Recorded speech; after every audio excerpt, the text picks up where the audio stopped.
Andrea del Sarto, the faultless painter, is infatuated with his beautiful wife Lucretia, who, however, does not love him and is unfaithful to him. One evening in the year 1525, the Florentine painter sits by the side of his wife in his studio. She has quarreled with him for the last 12 years, ever since they were married. But now Andrea requests her not to quarrel with him, at least for one evening. She must have patience with him for a short while. He will do whatever she wishes him to do. At his request, she sits by him and turns her face towards him. But does her face also bring her heart towards him? Andrea does not hope for any such good fortune. He knows that she looks towards him only in compliance with his request, but her heart is with her lover waiting outside. If only she would sit with him that evening and not quarrel with him, he would paint the picture which her friend's friend wants him to paint. Her friend here is her lover. He will paint according to his directions at the time fixed by him and accept the payment he likes to make for the painting. Whatever money he gets, he will shut it in her small hand. Andrea is sure that she will give her hand into his, at least to take the money. Will she give her hand into his with love? As Lucretia looks towards him, probably with some displeasure, the painter hastens to assure her that he would definitely satisfy her lover's friend, even if she does not love him. He would paint for him tomorrow. That evening he would prefer to enjoy her company. Andrea tells his wife that he is too tired that evening to paint the picture which her friend's friend wants him to paint. He will definitely do so tomorrow. Often he is much more tired than she imagines. That evening he is even more tired than usual. He requests to let him sit by her side for half an hour with her hands in his. He would prefer to sit by the window and look out through it at the city of Fiesole at a distance of 3 miles. Married people often sit together in this way. He has never been able to enjoy the calm and peace of married life. They have always quarreled. But if he enjoys it for that one evening, it is possible he will feel relaxed and refreshed, and therefore he will be able to work with greater will and enthusiasm next morning. Andrea requests his wife Lucretia to sit with him for just half an hour with her hand in his. Her soft and delicate hand curls in his hand as a woman curls on the bare breast of the man she loves. Her hand thus is likened to a soft and delicate woman and is on to the breast of the man she loves. Andrea further asks her not to consider the time she passes in his company as wasted. If she keeps looking at him as she is looking at the moment, she would form an excellent model for the 5 pictures he has to paint. And in this way much money would be saved. Infatuated with her, he says that she looks most beautiful, graceful, and fascinating like a serpent. The phrase serpentine beauty is an inspiration of genius, for it brings out the graceful beauty of her delicate curves, as well as her sinister influence on her husband. She must remain sitting there, coiled in that graceful way. Her ears are so perfect, so beautiful, that it appears to him an act of cruelty that they should have been punctured even to put those beautiful earrings in. Her beauty is so sweet and perfect that he cannot describe it in words. Her face is as beautiful and fascinating as the moon. And like the moon, it is looked on by everybody and called his own. And like the moon, it too smiles on everybody. But just as the moon belongs to no one, in the same way she too belongs to no one, not even to her husband. Not only is she his moon, but also of everybody else. Even then, he loves her dearly. At this compliment, Lucretia smiles. Andrea, in raptures, exclaims that at that moment she looks a perfect model for a picture. Her smile would inspire him in the picture he paints next. Andrea describes the autumn grayness and twilight which has overtaken his life and his art. Grey is a color between white and black, and autumn is a season between summer and winter. A silvery color is a grayish white color. Autumn grayness has overtaken his life as well as his art. His life is neither rapturously happy nor unbearably gloomy. Similarly, his art too has neither the bright colors of happiness nor the black of absolute despair. It has the dull colors of twilight, suggestive neither of the brightness of day nor the darkness of night. The picture which he will now paint and which will represent them sitting together will have a silvery grey color all over.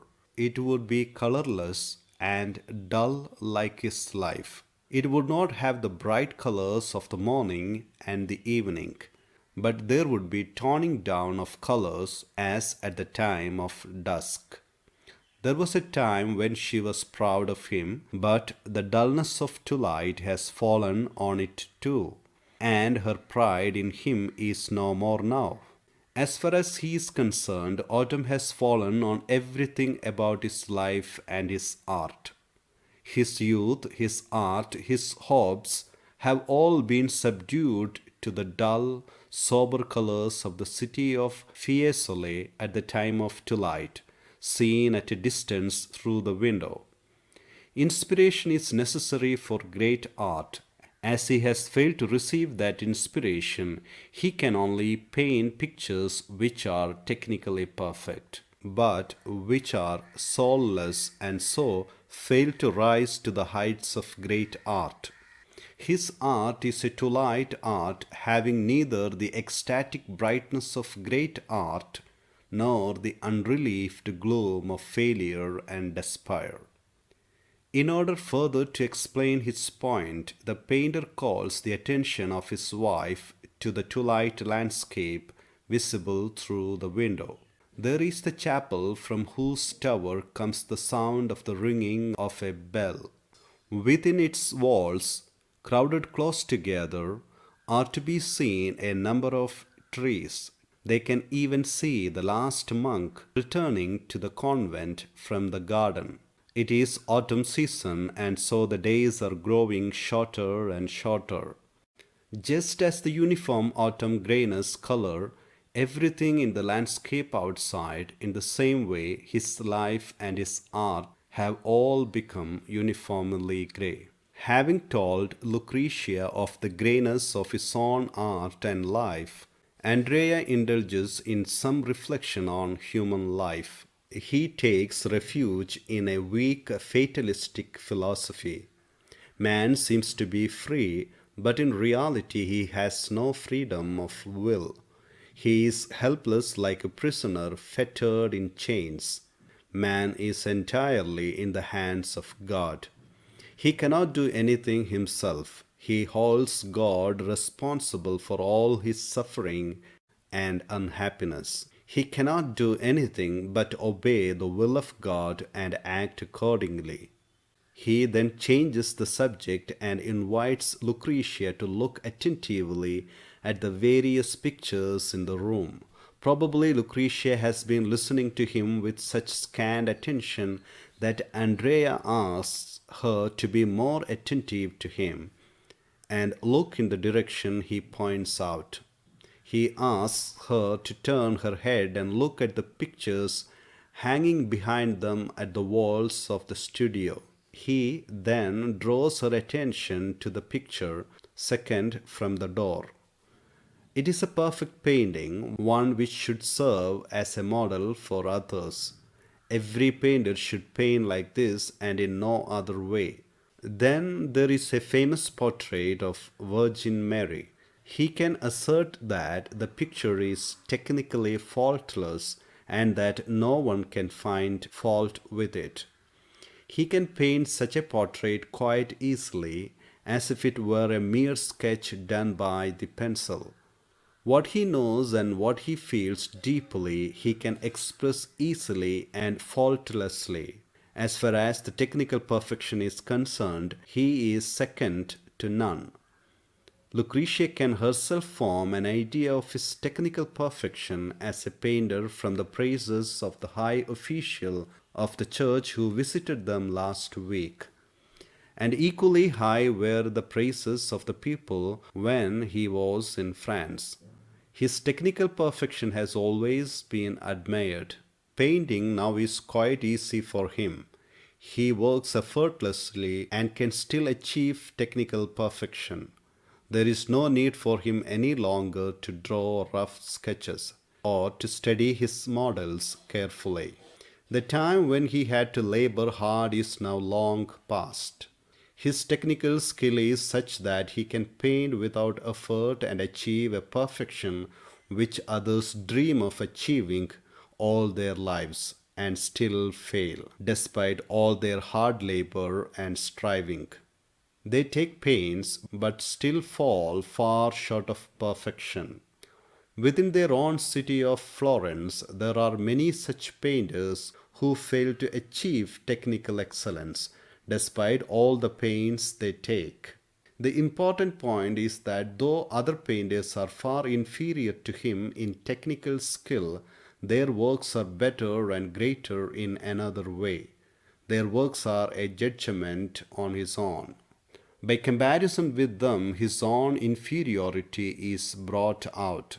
Their work may be technically imperfect, but still is higher than his own, as their soul is lighted by divine inspiration, but he himself lacks such inspiration. Their brains may be confused, troubled, and dull. They may lack his own skill, but still they are greater than he is, for their art is an expression of their divine visions. No doubt he is a perfect craftsman, one who can paint without any faltering and hesitation. But he lacks deep emotions and high aspirations of the true artist. In this he is inferior to others who are much lesser craftsmen. Their technical limitations pull their work downwards, but then they have divine visions as if they have entered the very gates of heaven, entrance to which is always denied to him. They do enter heaven, they do have divine visions. It is another matter that they cannot express their visions perfectly. They have their moments of ecstasy and rapture. On the other hand, he has a passionless soul which is not at all affected by the praise or blame of others. He paints for his own satisfaction and not that of others, and he knows fully well what he is doing. Suppose nobody comes to his studio, points to his painting of Morello, the well known mountain peak near Florence, and begins criticizing it for its wrong outline and mistaken colors. He will not be moved at all by his criticism. Both praise and blame leave him cold and unmoved. Just as the mountain is not moved by what others say of it, so also he remains unmoved by the views of others. His art has achieved perfection, and that is his tragedy. A man's ideals should always elude his grasp.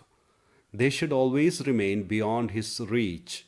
If he succeeds in realizing his aspirations, he would have nothing left to hope for from heaven. Life in heaven will have no meaning for him. Moreover, perfection of achievement results in complacency, and divine discontent is essential for advancement or progress. The silver grey of autumn has overtaken his art.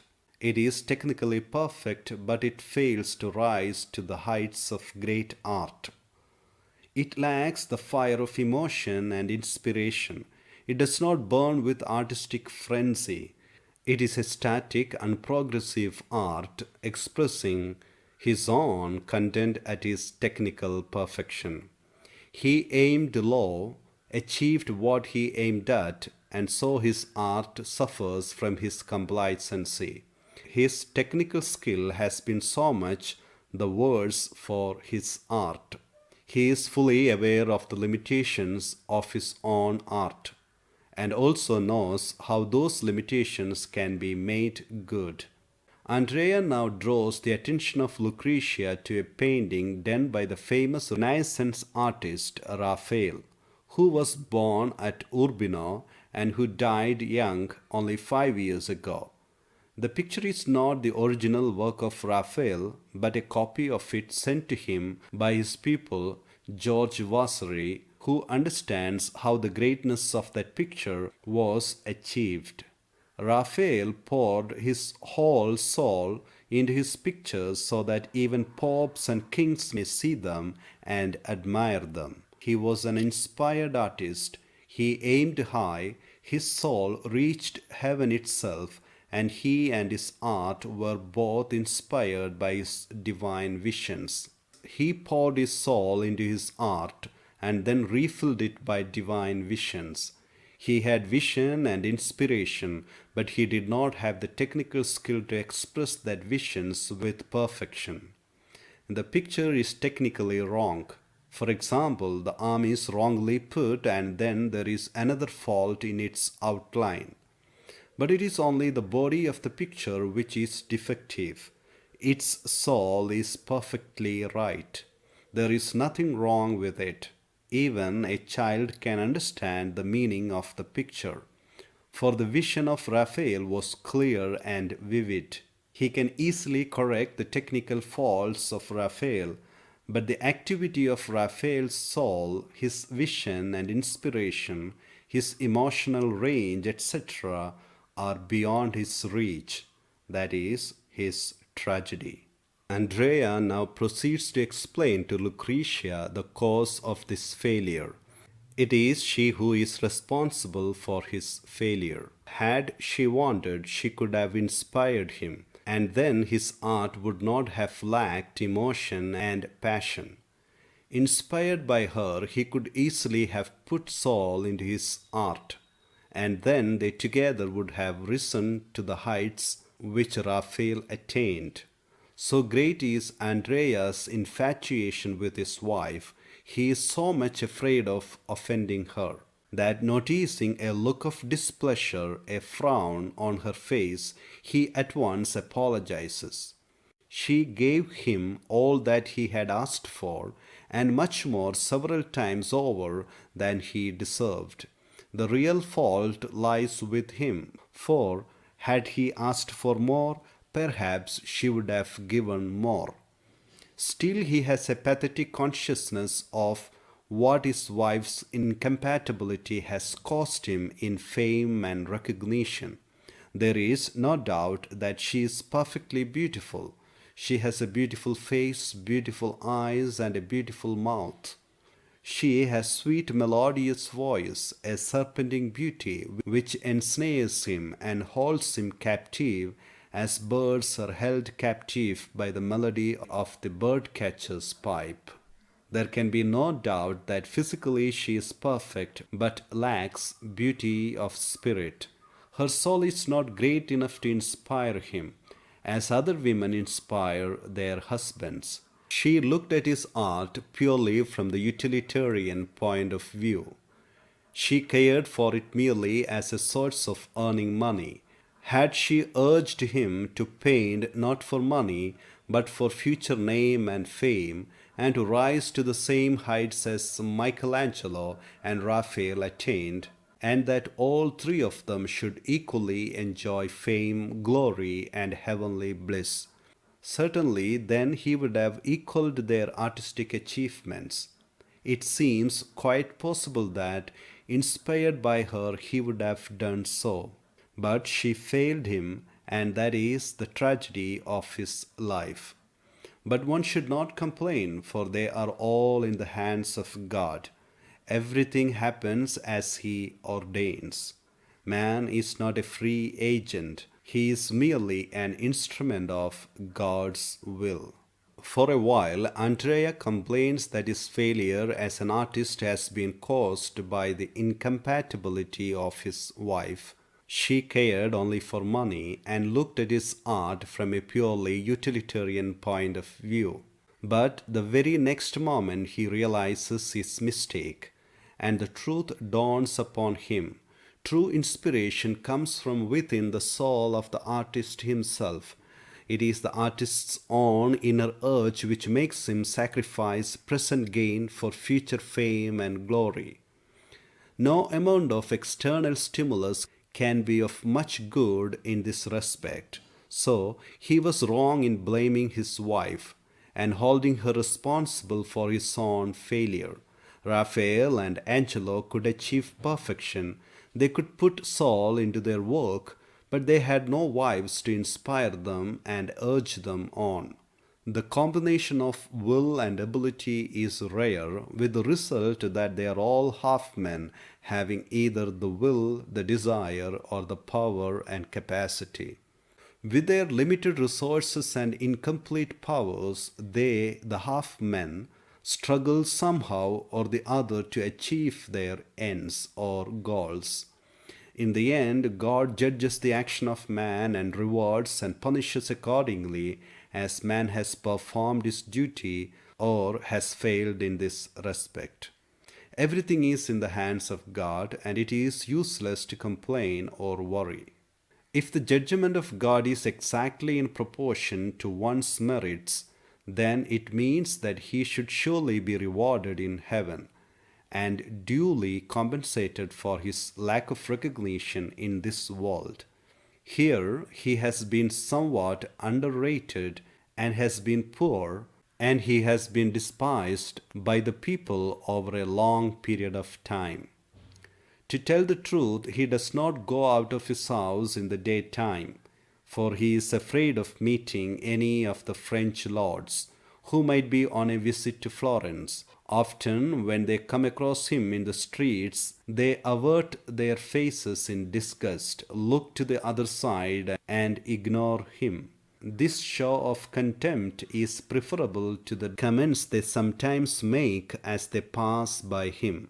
He embezzled the money which the French king had given him to purchase some portraits for him in Florence.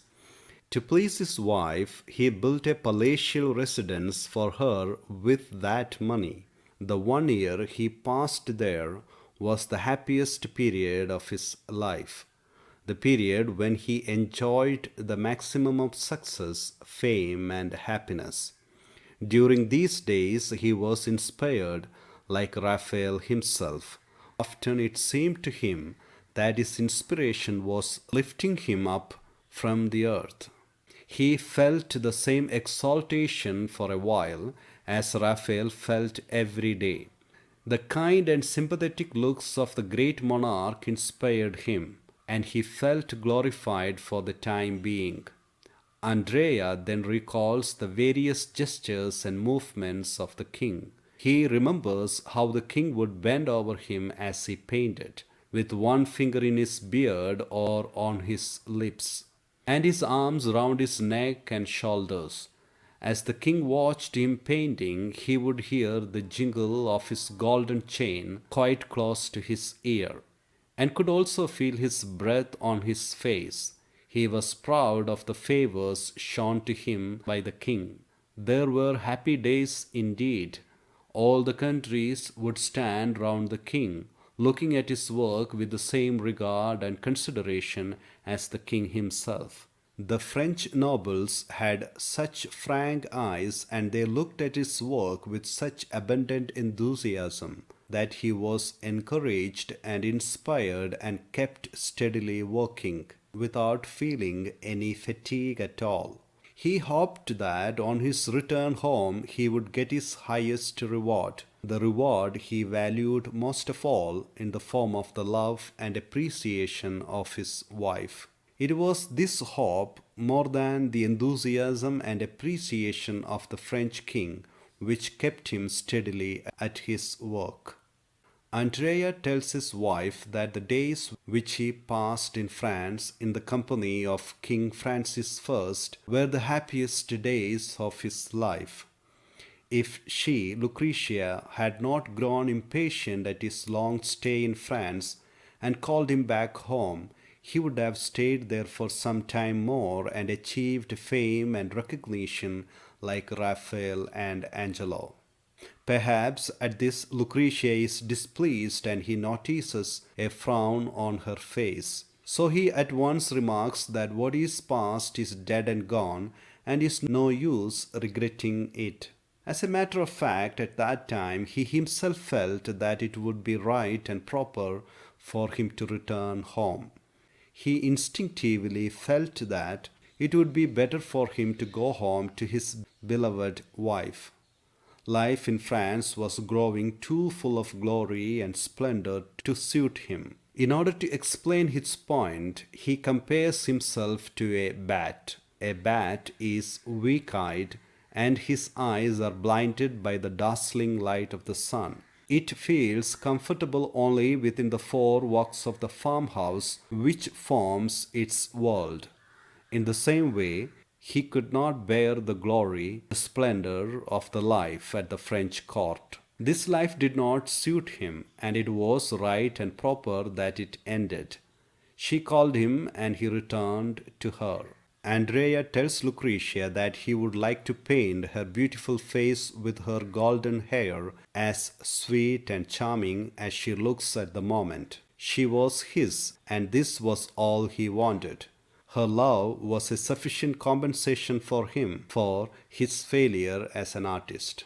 He then proceeds to compare his own work and that of Raphael in the presence of his wife, and thus brings out his comparative superiority. The comparison reveals clearly that he is more fortunate and lucky than Raphael. That was the time when young Raphael was painting in Rome to decorate the palace, most probably of Pope, so that all Rome may see his paintings. At that time he was really inspired and exultant. He was widely praised and so was getting a little proud. It was in those days that Angelo told Raphael that there was a certain poor, mean, and worthless fellow, that is, Andrea himself, going about the streets of Rome. Nobody cared for him at that time. But he, if he were encouraged and praised by popes and kings as Raphael had been, and was set to work to devise and paint pictures, would bring sweat to his face. Andrea points out to Lucretia his technical superiority as a painter, even over great and reputed painters like Raphael. Pointing to the arm of Raphael's portrait of Virgin Mary, he tells her that the arm has been painted wrongly. Before the world, he dares not point out the fault of Raphael. So great is his name and popularity, but he can tell his wife without any fear. In order to show her where the arm is defective, he takes a piece of chalk and corrects it. But in a tone of bitter grief, he continues that the technical imperfections of Raphael do not matter much, because the soul of his portrait is always right, while his, Andrea's portraits lack soul, despite their technical perfection. He does not care very much for what others say of him or what he himself said of him. He cares only for love and for a place in her heart. Perhaps at this point, Lucretia interrupts him to inquire whom he said refers to. At this, Andrea feels much hurt, for her question shows that she has already forgotten about the words of Angelo which he had overheard. It is an important matter for him, for it reveals his greatness as an artist, but it seems his wife cares little for it. Lucretia smiles, and her smile is a sufficient compensation to Andrea for his failure as an artist.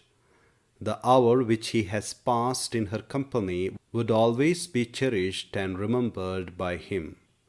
At this, Lucretia smiles again. Feeling amply rewarded by her smiles, He tells her to understand clearly that if she would sit with him in that way every night and smile at him, he would be inspired and would be able to paint better pictures. Then he would earn more and so would be in a position to give her more money. The darkness has increased and the stars have appeared in the sky. Mount Morello is no longer visible. The city walls can be seen only in the light which the watchmen have lighted. Therefore, Andrea asks Lucretia to come away from the window into their house, which he had built to please her with the money of the French king. He prays that may King Francis pardon him for misappropriating his money. He has been sufficiently punished by his own conscience. When at night his eyes are tired as a result of having worked for long hours, and he looks up at the walls of the house, it seems to him that they have become golden. He sees each brick distinctly, and it seems to him that they are plastered with gold instead of cement. Andrea wants Lucretia to sit with him for some time more, but she says that her cousin, who is in reality her lover, is waiting outside, and so she must go. Reluctantly, Andrea agrees to her leaving him, since he wants to see her alone and not in his company. She wants more money, perhaps she needs it to pay the debts which her cousin has incurred in gambling. He will purchase her smiles with all that he can earn through his art. As long as he can work, as long as his powers are intact, he will go on working and purchasing her smiles with what he earns. Only he pleads with her once again she should sit with him for the remaining part of the evening and bestow on him her charming smiles. She calls it merely a waste of time, but it refreshes him and enables him to work with greater energy the next morning. In one last effort to make her interested in his art, he tells her that evening he would like to imagine how well he would paint now, if he were invited once again by the French king to work at his court, even if it were to paint only one picture. He would paint a portrait of Virgin Mary, but this time he would not paint it with her. He would like it very much that she should sit with him as he works. And here the great Michelangelo praise his art. Andrea asks Lucretia if she is willing to sit with him for the rest of the evening. She can meet and satisfy her friend tomorrow. If she would give him her company for that evening, he would be relaxed and refreshed and would be able to paint quite easily the picture which her friend wants for his art gallery. He would be able to complete that picture offhand quite easily. Andrea then shows her by his gestures how easily he would paint that picture tomorrow. If he hesitates to pay the full amount required to pay off the debts of a lover, he would paint one or two more pictures for him. In this way, he would get sufficient amount to clear the gambling debts of her friend. He would also earn the 13 silver coins she needs to buy a frill for her dress. Andrea tells Lucretia that at least that evening he is quite satisfied and serene and calm as a man should be in old age. He has no regrets and no desire to change the past, even if the past could be changed. The best part of his life is already over, and he has no desire to change it. No doubt he has been guilty of some crimes in the past. For example, he did a great wrong to King Francis. He misappropriated his money, but he has tempted by her to do so. And he built the house with that money at her request and in order to satisfy her. He has been guilty of another sin also, but there is justification for that too. He allowed his parents to die in poverty, but then it must be remembered that he was not rich, and whatever he earned it with the sweat of his brow. Secondly, each one must bear his lot. Thirdly, it must be remembered that his parents were born poor. They lived poor, therefore, it was but natural that they died poor. Poverty was their lot or their fate. Why should he be blamed for that? He himself has worked hard in his life and has not been paid his due. He often received insufficient payment. This has been his misfortune and he has to bear it. He might not be a good son, but let those who are considered good sons work hard like him and paint 200 pictures. Andrea then expresses his satisfaction at the way in which she has sat with him and loved him that evening. That is sufficient for him. He does not require anything more. He is fully satisfied. He adds that perhaps in heaven he would get one more chance to paint a picture and thus show his worth and skills as an artist. It is just possible that God may desire the four walls of his holy city, New Jerusalem, mentioned in the Bible, to be decorated with pictures. He will find that in his heaven there are four great painters: Leonardo da Vinci, Raphael, and Michelangelo, and then Andrea. He would ask each of them to decorate one of the walls. The other three would have no wives, while he himself would still have Lucretia as his wife. His infatuation for her would drag him down in heaven as well. The cousin's whistle is again heard outside the house, perhaps more insistent and urgent than before. So Andrea allows his wife to go to him.